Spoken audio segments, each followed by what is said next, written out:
બનાસકાંઠાના સુઈગામ અને આસપાસના પંથકમાં જળબંબાકારના દ્રશ્યો જોવા મળી રહ્યા છે। અનેક રસ્તાઓ પાણી ભરાવાના કારણે બંધ થઈ ચૂક્યા છે, તો વળી ક્યાંક તો છાતીસમાં પાણી પણ જોવા મળી રહ્યા છે। ત્યારે તલાટીએ ફરજની સાથે માનવતા પ્રથમની વાતને ચરિતાર્થ કરી બતાવી। સુઈગામના તલાટી પાર્થ ચૌધરી દેવદૂત બનીને આફતમાં ફસાયેલા લોકોની વહારે આવ્યા હતા અને પોતાની બોલેરો ગાડી વડે 250થી વધુ લોકોનું રેસ્ક્યુ કર્યું હતું। મહત્વનું છે કે બનાસકાંઠામાં ભારે વરસાદના પગલે જનજીવન અસ્તવ્યસ્ત બની ગયું છે। ત્યારે અંબાજીના મેળામાં ફરજ બજાવીને માત્ર વતન પરત ફરી રહેલા યુવા તલાટીએ આરામ કરવાના બદલે પ્રજાજનોની મદદ કરી હતી। આપણી સાથે પાર્થભાઈ ચૌધરી છે, જે સુઈગામના તલાટી છે।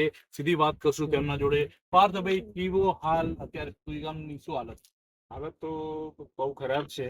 પાણી દરેક જગ્યાએ ભરાઈ ગયા છે। જે નીચાણવાળો વિસ્તાર છે ત્યાં દરેક જગ્યાએ પાણી ભરાઈ ગયા છે અને ત્યાંથી પરિવારોને બહાર રાતના અડધી રાત્રે બહાર કાઢીને ઊંચાણવાળા વિસ્તારમાં એમને રોકાયા છે। કેટલા લોકોનું રેસ્ક્યુ કરાયું છે? કઈ કઈ ટીમ?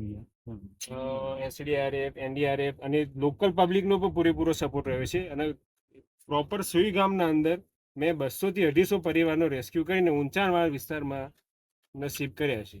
લોકોને અહીંયા જમવાનું નથી, પીવાનું પાણી હવે ખૂટી ગયું છે, શું કહેશો? તંત્રને શું કહેશો? એટલે તંત્રને તો મેં એમ જ કીધું છે કે જે સવારના જે પણ ઘર વખરી જેને પોતપોતાના ઘરની પણ અમને આપે, લોકલ પબ્લિકે સપોર્ટ કર્યો છે અને અમે અમારી રીતે પણ જ્યાંથી પણ સગવડ થઈ શકે છે તે સગવડ પૂરી પાડવામાં આવે છે।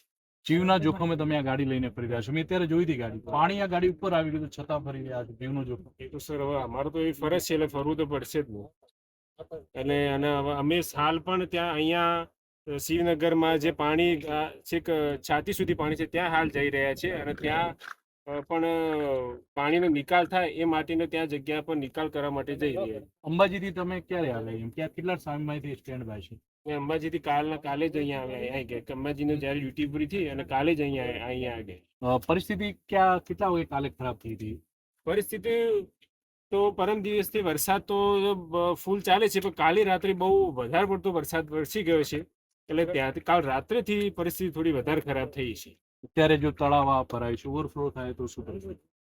તો નીચાણવાળા દરેક વિસ્તારમાં પાણી આખા મકાન ડૂબી જાય એવી પરિસ્થિતિ થઈ છે। આ હતા આપણી સાથે તલાટી પાર્થભાઈ। ફરી આપને બતાવીશ, આ એ પાર્થભાઈ છે કે જેમનો અગાઉ એક વિડીયો પણ મેં જોયો કે તેઓ પાણીમાં ગળાડૂબ પાણીમાં જઈ રહ્યા છે। અંબાજીથી નોકરી પૂરી કરીને સીધો જ એમને આદેશ મળ્યો કે તમે તમારા જે હેડક્વાર્ટર છે ત્યાં પહોંચો। ત્યાં પહોંચ્યા અને અહીંયા 250 થી વધુ લોકોનું રેસ્ક્યુ કરવાનો પોતે દાવો કરી રહ્યા છે। વાણિયાસર તળાવ છે, ઓવરફ્લો થવાની તૈયારીમાં છે। જો તળાવ ઓવરફ્લો થાય તો સુઈગામની હાલત હજુ પણ ખરાબ થઈ શકે છે।